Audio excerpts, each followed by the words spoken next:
A todos, que a graça e a paz do nosso Senhor nos abençoe. É motivo de alegria poder também ter comunhão com os irmãos e contemplar a graça de Deus também em outras regiões, né? Nós somos lá da região Nordeste e para nós é motivo de satisfação ver também a graça de Deus que certamente tem operado em meio aos irmãos. Mas vamos abrir a palavra do Senhor no livro da profecia de Obadias, no livro do profeta Obadias. É apenas um capítulo, então leremos todo o capítulo, que será o texto que iremos considerar nesta noite. Livro do profeta Obadias.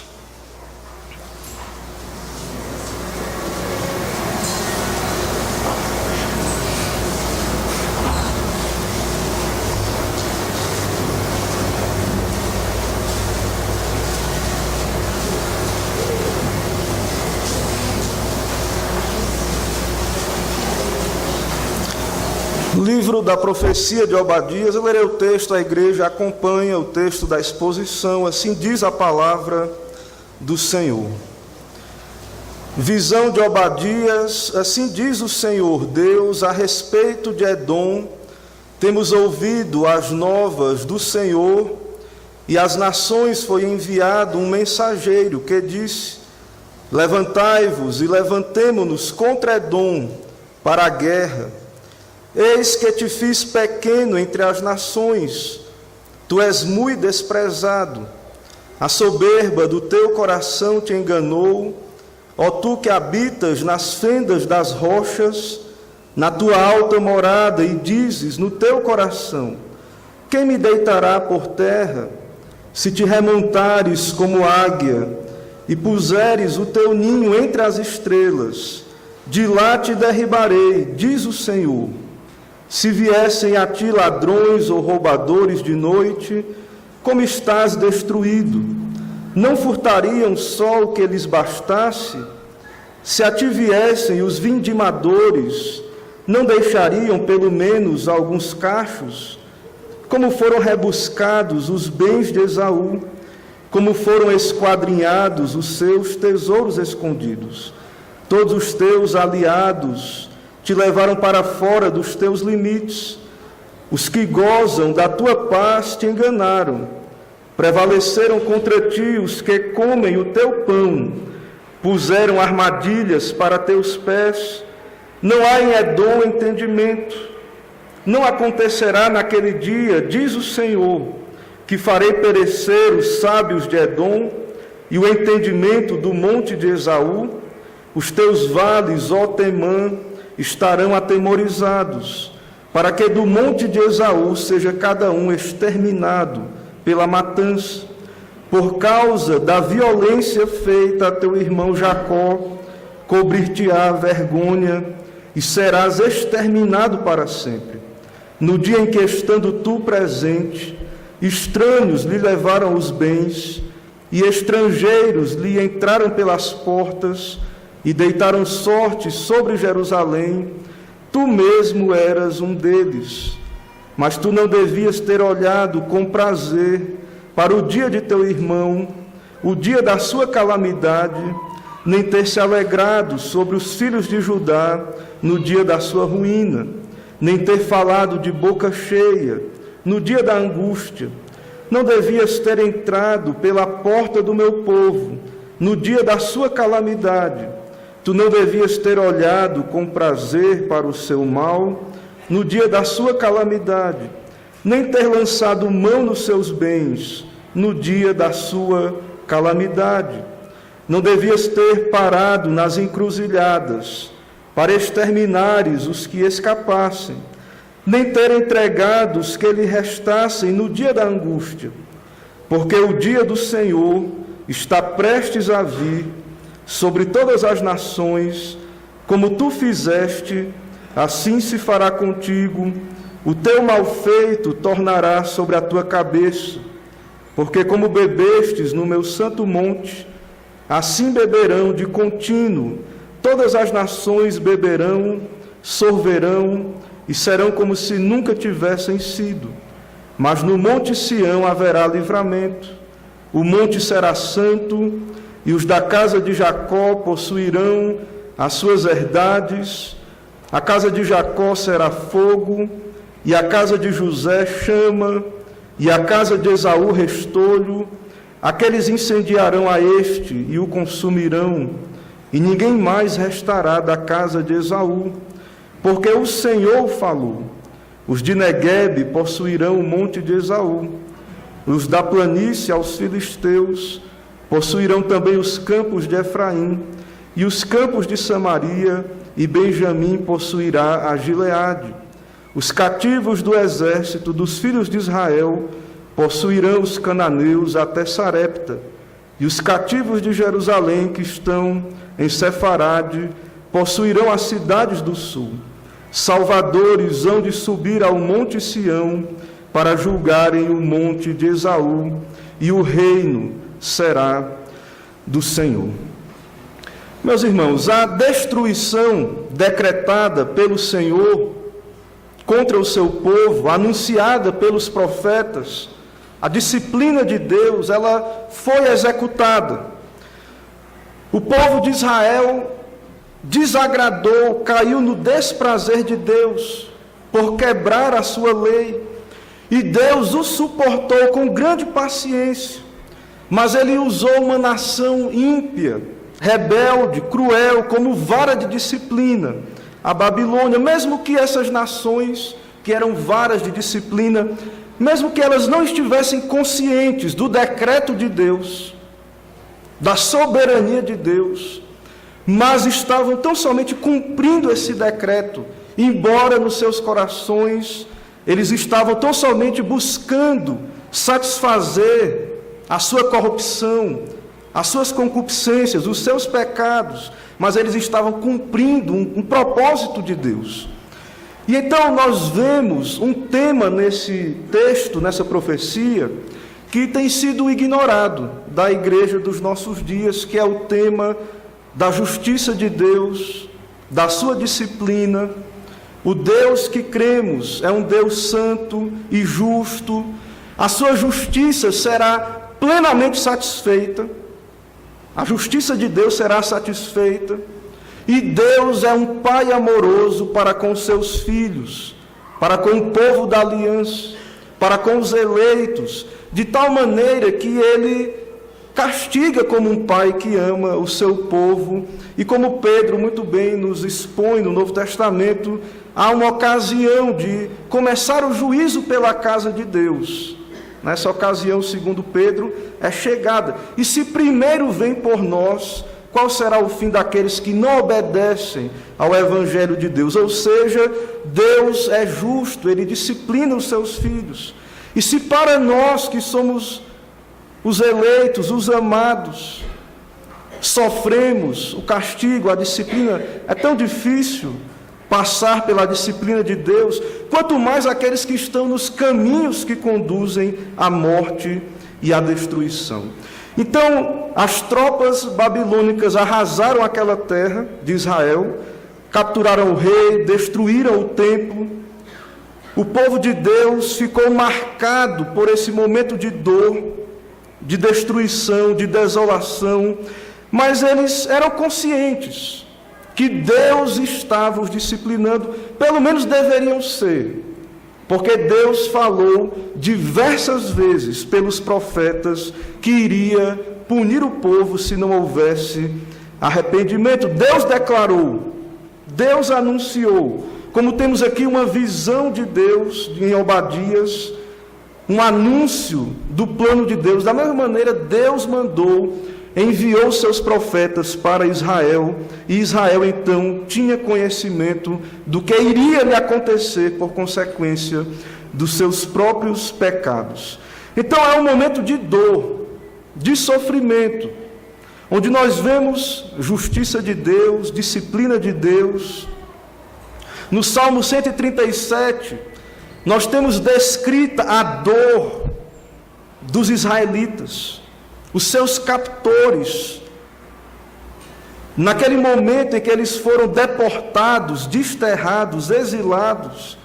Nós temos, então, naquele salmo, você pode ver como havia uma dor contra aqueles povos, no Salmo 137, falando dos filhos de Edom.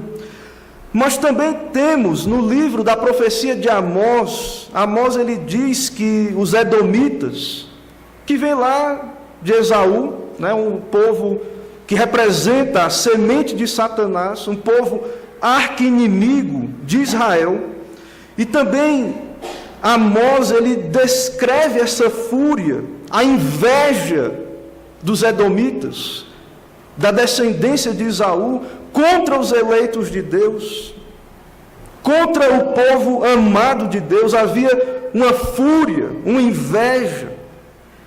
Era um povo que era, desde Esaú, você vê na história de Esaú, ele era profano. E ele desprezou o direito de primogenitura, mas depois ele odiou a Jacó. Mas, na verdade, desde o ventre de Rebeca havia uma oposição entre aquelas nações.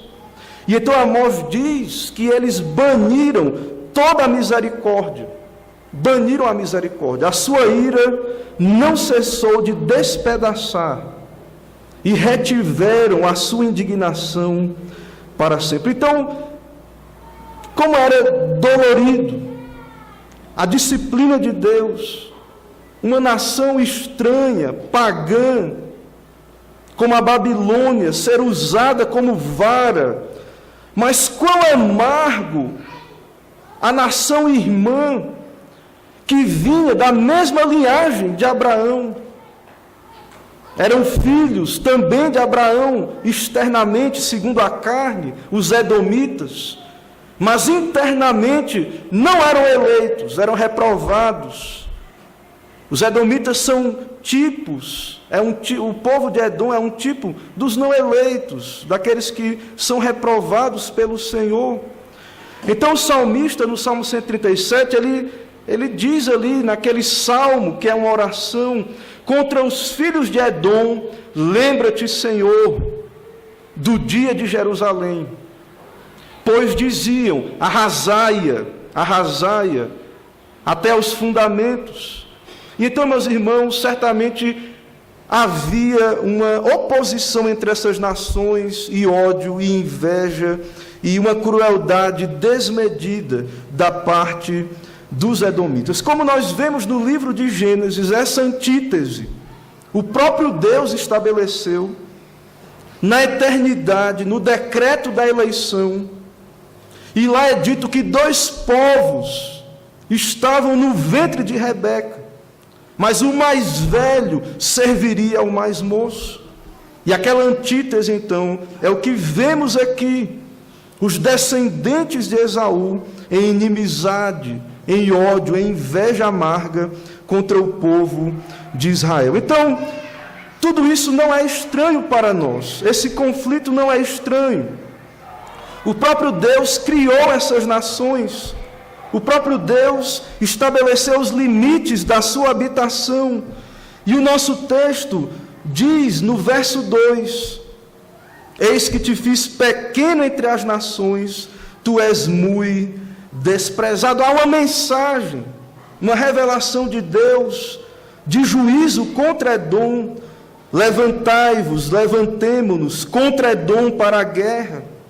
E Deus então afirma que Ele os fez pequeno, desprezados, e descreve aqui nessa profecia toda a soberba daquele povo. Meus irmãos, o povo edomita, Deus estabeleceu os limites da sua habitação. Ele não ficou na terra de Canaã, foi mais ao sul, e eles ficaram em terras de altitude, com mais de 1000 metros acima do nível do mar, região rochosa, cidades entre paredões de pedra. E então era uma região árida, mas que chovia, e era uma região de rotas comerciais. A região de Edom, a região onde havia comércio. E mesmo sendo uma região árida, eles tinham condições de acumular alimentos e água da época fértil, e de acumular aquilo ali. O fato é que a posição geográfica de Edom trazia proteção, riqueza. Dificilmente algum inimigo iria querer entrar naquela região, era difícil, porque eles tinham as reservas de água, de alimento. Eles estavam seguros, haviam cavernas para se abrigar. Mas um povo que fosse invadir Edom enfrentaria grandes dificuldades para vencer aquela nação. Então eles eram orgulhosos, também se tornaram sábios no intercâmbio com outras nações, eram soberbos. Não era uma grande nação, mas era uma nação que era mais fácil se aliar a Edom do que vencer ou destruir aquele povo de Edom. Mas eram orgulhosos, não tinham a aliança, o pacto, a lei de Deus, e talvez não entendiam que Paulo também diz no Novo Testamento que o que é que nos torna diferente de outras pessoas? O que é que nós temos que não tenhamos recebido? E se recebemos, por que nos orgulhamos? Então, mesmo esse povo, Deus lhe deu vantagens materiais, vantagens geográficas, mas foi um povo que, embora pequeno, um povo que se ensoberbeceu. Verso 3 diz: a soberba do teu coração te enganou, ó tu que habitas nas fendas das rochas, na tua alta morada, e dizes no teu coração: quem me deitará por terra? Quem há de invadir os meus territórios? Edom pensava assim, região alta, protegida. Ou seja, observando apenas aspectos geográficos, militares, de vantagens estratégicas humanas. Mas, de fato, irmãos, não percebiam que a sua rebelião, a sua soberba, Deus vê o coração. Deus vê a maldade no coração. E o texto, então, Deus manda essa profecia e diz: a soberba do teu coração te enganou. Mesmo que não tivesse falado nada, proferido palavra alguma, mas Deus vê a soberba do coração. E então Deus, Ele vai agir. E por mais que tenhamos recursos naturais, poder humano do nosso lado, se Deus é contra nós, quem será por nós? Que recursos militares podem ser contra o Senhor, o Todo-Poderoso, aquele que deu a lei e que é poderoso para executar a justiça, a sua justiça. Meus irmãos, como temos dito, são dias em que a justiça de Deus tem sido pouco pregada, e talvez por isso há pouco temor do Senhor, porque as pessoas não temem desafiar o Deus de Israel, o Deus que é santo, que é bendito, que nos deu a sua palavra. Então Edom ignorava que essas questões humanas não iriam lhe proteger. Não há como escapar do juízo de Deus, da justiça de Deus. Não importa a riqueza, os diplomas, a posição vantajosa que Deus possa lhe dar na sociedade. Não importa o favor do mundo. Se você está indo contra Deus, Deus vê até mesmo o coração. E Ele é um Deus justo. Se você é filho, será disciplinado para o seu aproveitamento. Mas se é um ímpio e não se arrepender, certamente terá que enfrentar a justiça do Deus que é santo. Então, Israel, passando por essa crise, esse momento de ser levado ao cativeiro, ver sua terra destruída, poderia pensar, poxa, parece que ou Deus não pode fazer nada, ou o mal é mais forte que o bem, Satanás. Mas vemos aqui que Deus é justo. Deus contempla o coração e julga.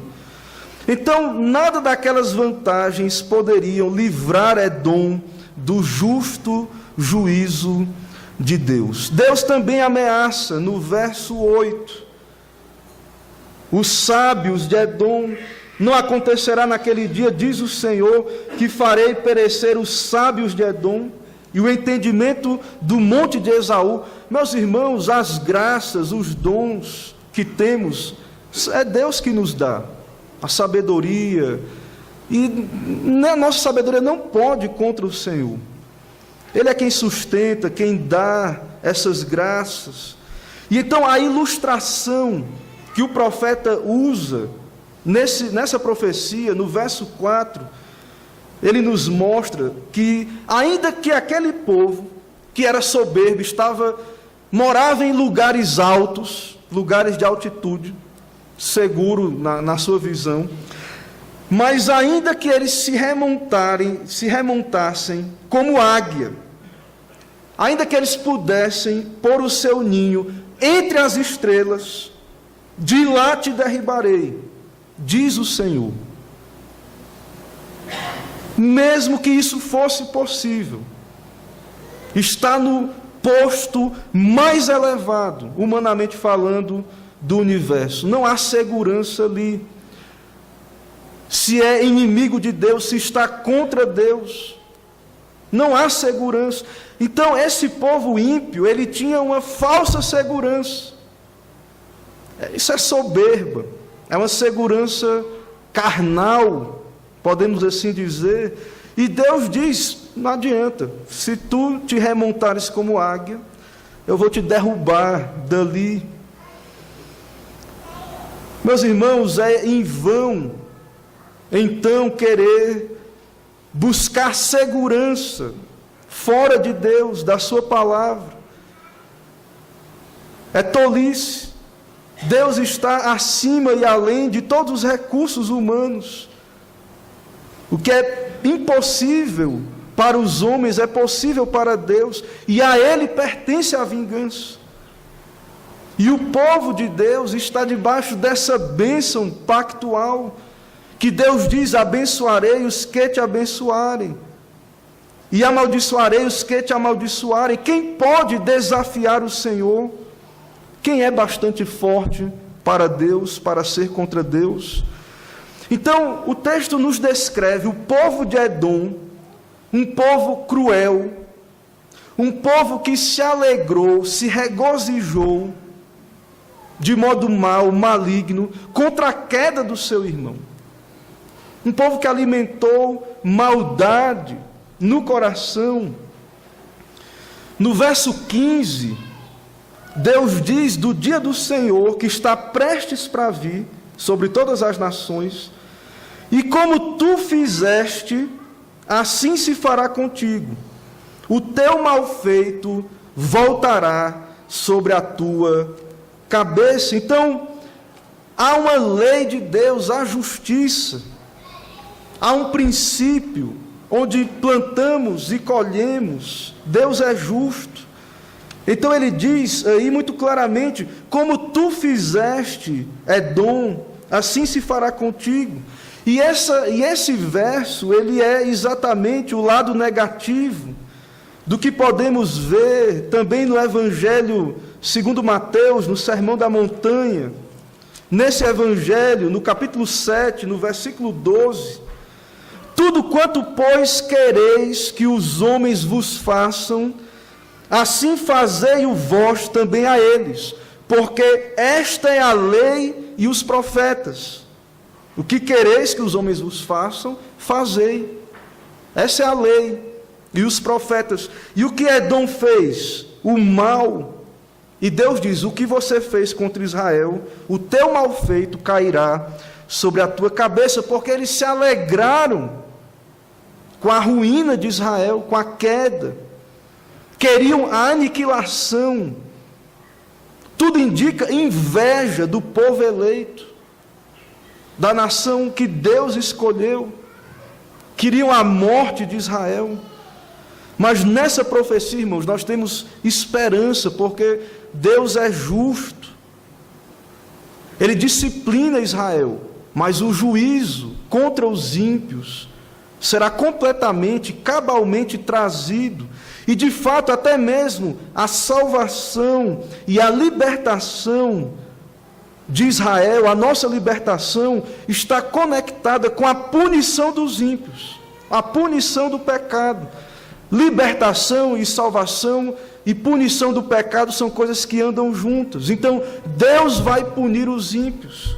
E faz parte da nossa libertação esse fato. Deus vai destruir os nossos inimigos. Cristo na cruz venceu os nossos inimigos. O nosso pecado foi punido nele, ali na cruz do Calvário.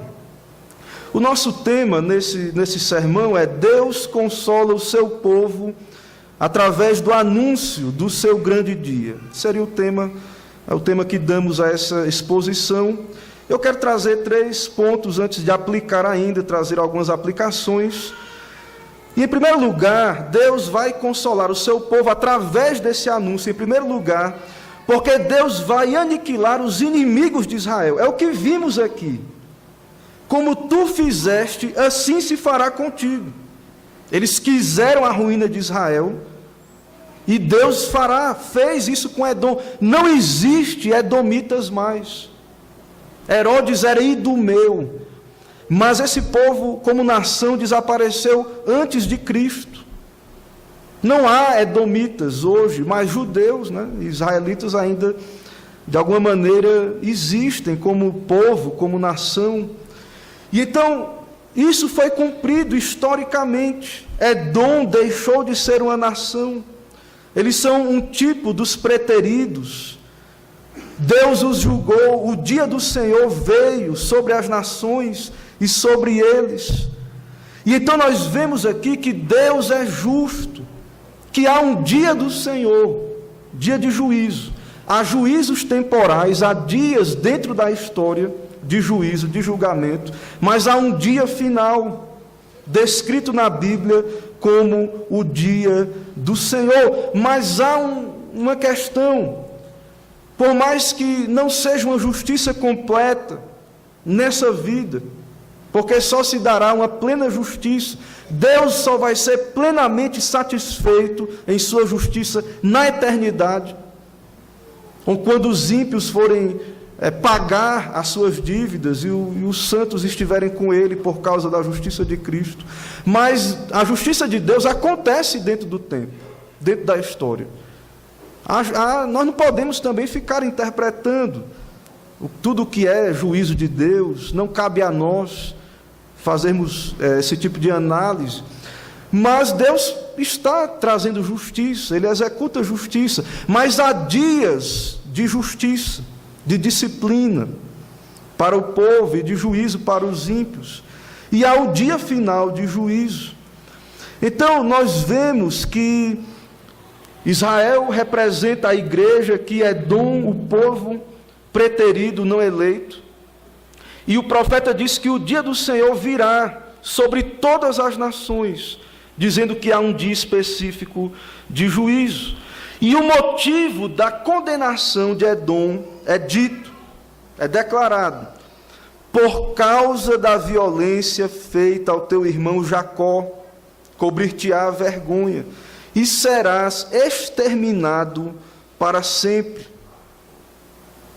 Meus irmãos, a justiça de Deus pode parecer duro, mas Deus é santo. A sua santidade é atacada quando pecamos, ofendida.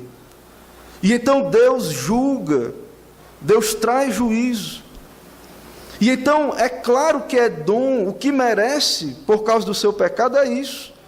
Agora, é descrito o pecado de Edom dos versos 11 a 14, é descrito. É dito: no dia que, estando tu presente, estranhos lhe levaram os bens, e lhe entraram pelas portas e deitaram sortes sobre Jerusalém. Tu era um deles. Oportunismo, estava ali perto. E no dia que os inimigos vieram, Edom estava junto. Mas tu não devias ter olhado com prazer para o dia do teu irmão, o dia da sua calamidade, nem ter se alegrado sobre os filhos de Judá no dia da sua ruína. nem ter falado de boca cheia no dia da angústia. Não devias ter entrado pela porta do meu povo no dia da sua calamidade. Tu não devias ter olhado com prazer para o seu mal no dia da sua calamidade, nem ter lançado mão dos seus bens no dia da sua calamidade.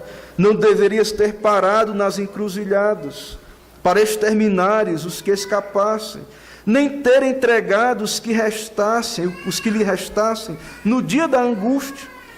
Então, meus irmãos, Deus há de julgar. O juízo contra os ímpios começa aqui nessa vida, mas ele não termina aqui. Quanto aos eleitos, ao povo de Deus, há sofrimento sim nesse mundo para os crentes, mas a disciplina por causa do amor de Deus. O sofrimento dos justos nessa vida, há alguns motivos para eles. A disciplina, o nosso aperfeiçoamento é um motivo do nosso sofrimento como filhos de Deus. E há um outro motivo pelo qual um justo sofreu nessa terra, que foi o nosso Senhor Jesus Cristo. Pagar o preço do nosso pecado, nos resgatar do inferno. Ele sofreu no nosso lugar. Então, Deus é justo, a sua justiça será satisfeita. E Edom, como não é eleito, terá que pagar. E então Deus será justo, satisfeito em sua justiça, através dessa punição. Então Edom tinha inveja, como vimos, e causou tantos males a Israel, mas nós podemos saber, irmãos, que Deus é justo, Deus irá destruir os nossos inimigos, haverá vitória, salvação, libertação, conforto, não plenamente nessa vida, mas há promessas, e nós confiamos na palavra de Deus, que haverá justiça. Ezequiel 35, 6 a 9, Deus falando contra Edom, do seu juízo, ele diz: tão certo como eu vivo, eu te fiz sangrar, e sangue te perseguirá. Visto que não aborreceste o sangue te perseguirá. É a ideia, né? Olho por olho, dente por... é a justiça. A lei, meus irmãos, a lei, ela cobra. A alma que pecar, essa morrerá. Se comer do fruto, certamente morrerás. A lei, ela cobra.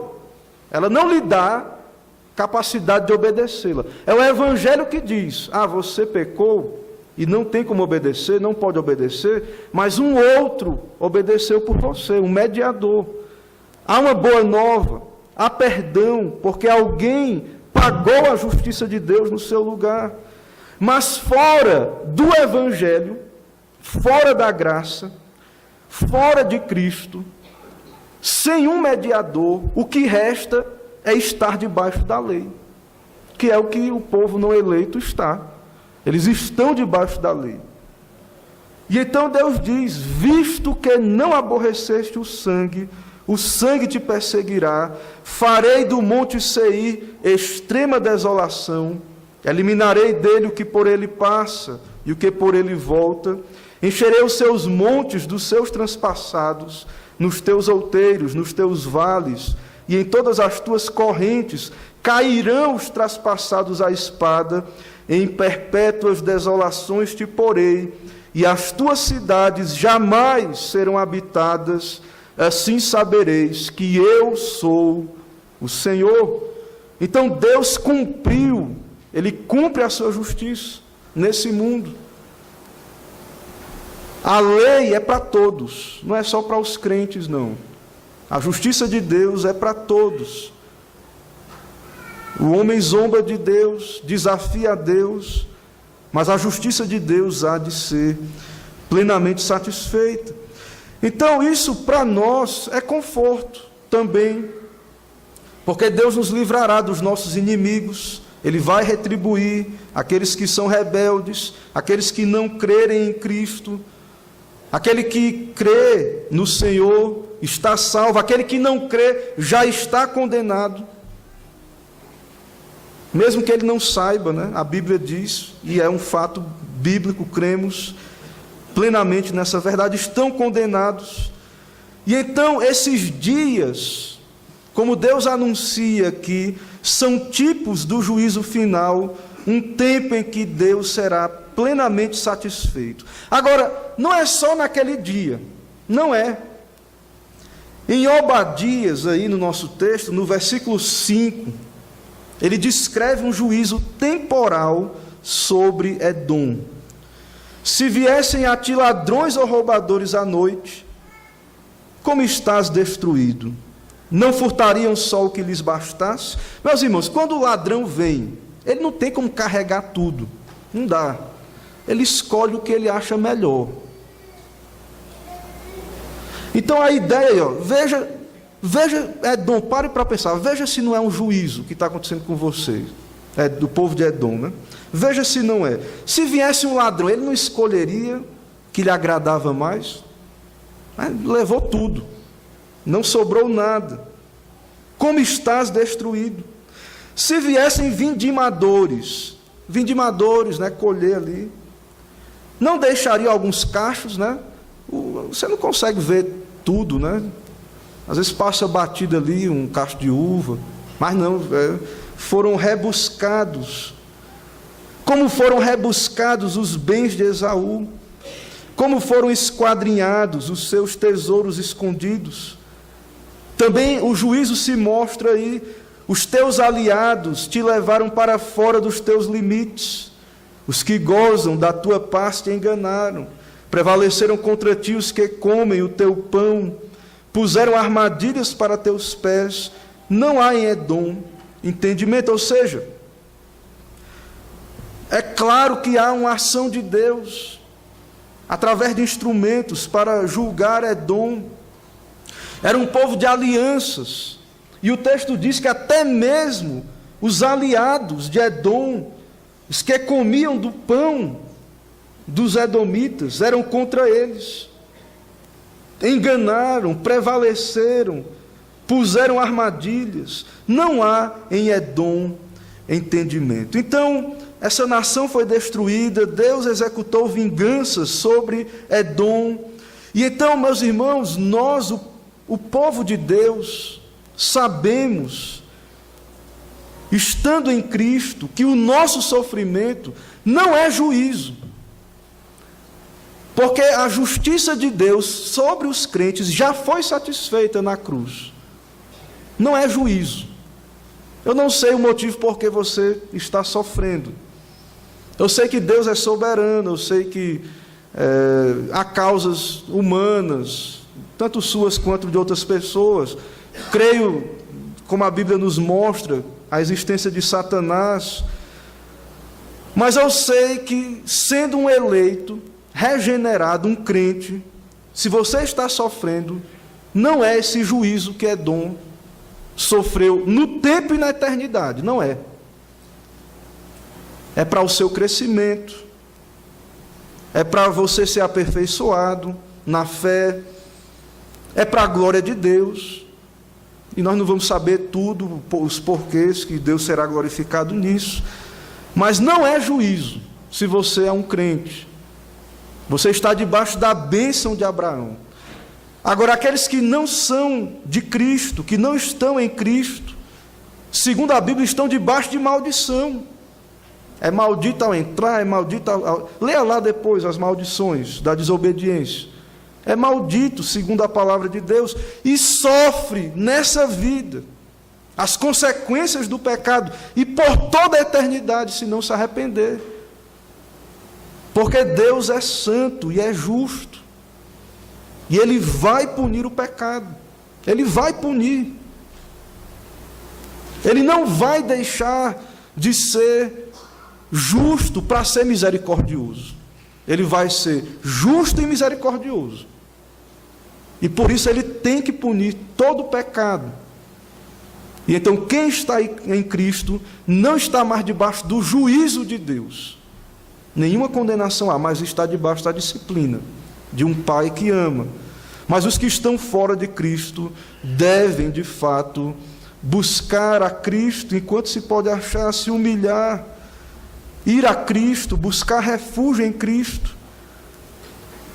Então Deus diz para Edom: como bebestes no meu santo monte, assim beberão de contínuo todas as nações, beberão, sorverão, serão como se nunca tivessem sido. O juízo de Deus contra as nações. Também Deus consola o seu povo através do anúncio desse grande dia, do seu grande dia, anunciando a restauração do seu povo. Porque é disciplina, mas não é juízo, e Deus restaura o seu povo, como ele diz no verso 17 aí: mas no monte Sião haverá livramento, o monte será santo, e os da casa de Jacó possuirão as suas herdades. É Deus quem sustenta a aliança, o pacto. Ele traz julgamento, mas ele restaura o seu povo. Ele pastoreia, ele cuida, ele traz livramento para Israel, porque são eleitos e amados, são o povo de Deus. Então Deus promete restauração que se cumpre de modo temporal no retorno do cativeiro babilônico. Também usando Ciro como libertador, mas isso aponta para algo maior em Cristo. A libertação em Cristo, que nos liberta do império das trevas, da lei do pecado, de Satanás, do mundo, da morte, do inferno e da ira vindoura. Então há libertação para o povo. Cristo trabalhou por isso, pelo seu povo, simbolizado pelo Monte Sião, onde ele é pregado, proclamado, onde os eleitos fogem para Cristo, das poluições do mundo, fugindo da vingança, da ira de Deus contra o pecado, da condenação do inferno. Então, meus irmãos, nós vemos também o profeta Joel falando do grande dia do Senhor, mas ele diz que há salvação para todo aquele que invocar o nome do Senhor. E acontecerá que todo aquele que invocar o nome do Senhor será salvo, porque no Monte Sião e em Jerusalém estarão os que forem salvos, como o Senhor prometeu, e entre os sobreviventes aqueles que o Senhor chamar. Então há livramento para o povo de Deus, nascerá o sol da justiça para os que temem a Deus, salvação. Trazendo salvação, nascerá o sol da justiça. Agora perceba o que diz lá em Malaquias: pisarei os perversos. Conexão entre salvação e juízo dos ímpios. Pisarei os perversos, porque se farão cinzas debaixo da planta de vossos pés, naquele dia que preparei, diz o Senhor dos exércitos. Meus irmãos, também aí em Obadias, na profecia que estamos considerando, veja o verso 18: a casa de Jacó será fogo, e a casa de José chama, e a casa de Esaú restolho. Aqueles incendiarão a este e o consumirão, e ninguém mais restará da casa de Esaú, porque o Senhor o falou. A linguagem aplicada a Israel é a mesma linguagem usada para Deus, que é dito na Bíblia ser fogo consumidor, fogo que consome na sua justiça, na sua santidade. Então Israel é liberto e é até instrumento de juízo contra os ímpios, contra os rebeldes. De fato, irmãos, nós temos conforto na salvação, nas boas novas, de que Deus nos deu um escape em Cristo, de que pela graça de Deus, aquilo que nós não podemos fazer, cumprindo a lei, as boas novas dizem para nós, o Evangelho, Cristo fez. Ele nos libertou, Ele nos salvou. Aquele povo que foi humilhado diante de Edom, no dia da sua calamidade, aquele povo que não teve como resistir ao inimigo, agora será como fogo, e Esaú como palha.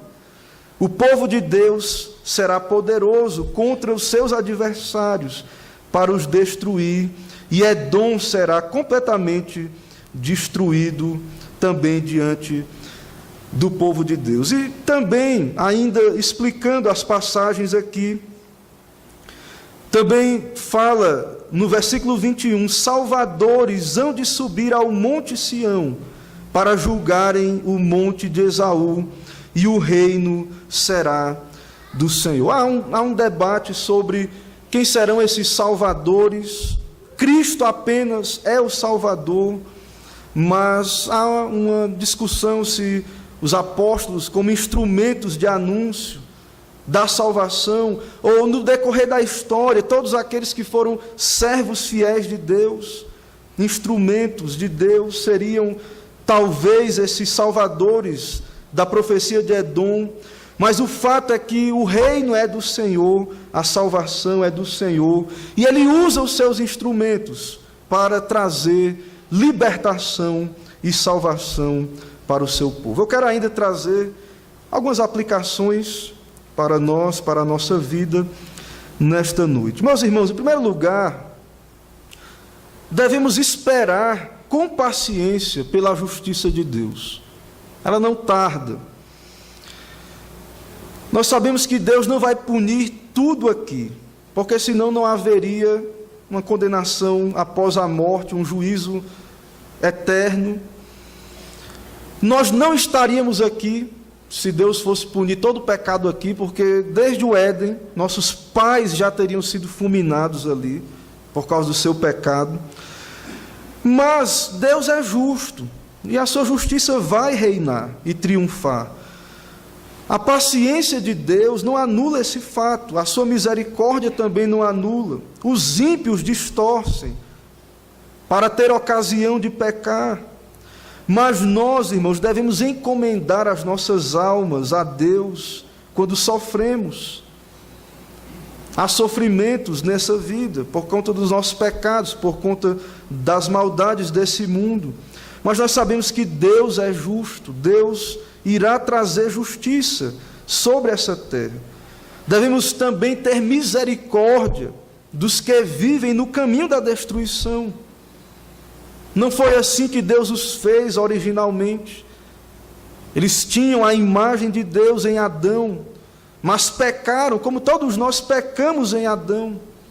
E nós devemos amar e orar a Deus para que lhes dê arrependimento. Mas saber também que eles são responsáveis por responder ao Evangelho. Arrependei-vos e crede no Evangelho. Se não se arrependerem, a justiça de Deus será satisfeita nas suas vidas. Mas, meus irmãos, conhecendo o que a Bíblia diz sobre quem Deus é, fogo consumidor, conhecendo o que a Bíblia descreve do inferno, do juízo eterno, nós deveríamos orar pelos rebeldes, deveríamos ter misericórdia, porque nós também estávamos naquela condição, perdidos. Aquele era o nosso lugar. E Deus nos amou, nos libertou, nos salvou. Então, irmãos, Deus é justo. Ele vai cumprir a sua justiça. Tenhamos paciência. E desejemos ver a justiça de Deus prevalecer nessa terra. Mas seria muito melhor que prevalecesse pelo Evangelho, pelo arrependimento, pela regeneração de pecadores, do que pelo juízo.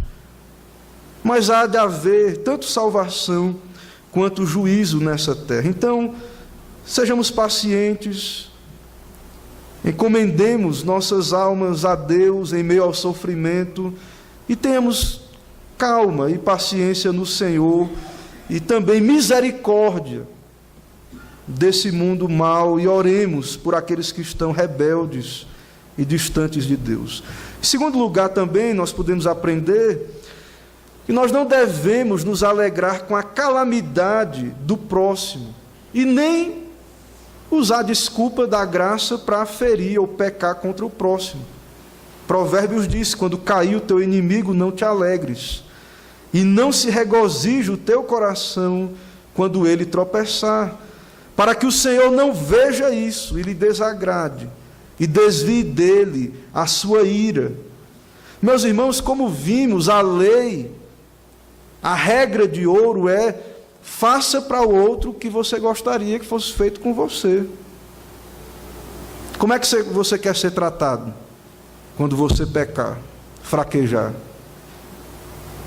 Claro que o rebelde precisa ser confrontado, mas muitas vezes há arrependimento e muitas vezes não somos misericordiosos. Então, não nos alegremos.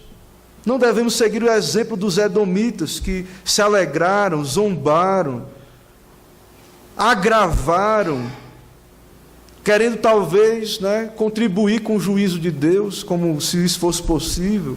Somente a Deus pertence a vingança. Devemos entregar a Ele essas coisas. Salmo 59, Deus diz: mas meu Deus virá ao meu encontro com a sua benignidade. Deus me fará ver o meu desejo sobre os meus inimigos. É Deus que irá trazer a justiça, satisfazer plenamente a sua justiça.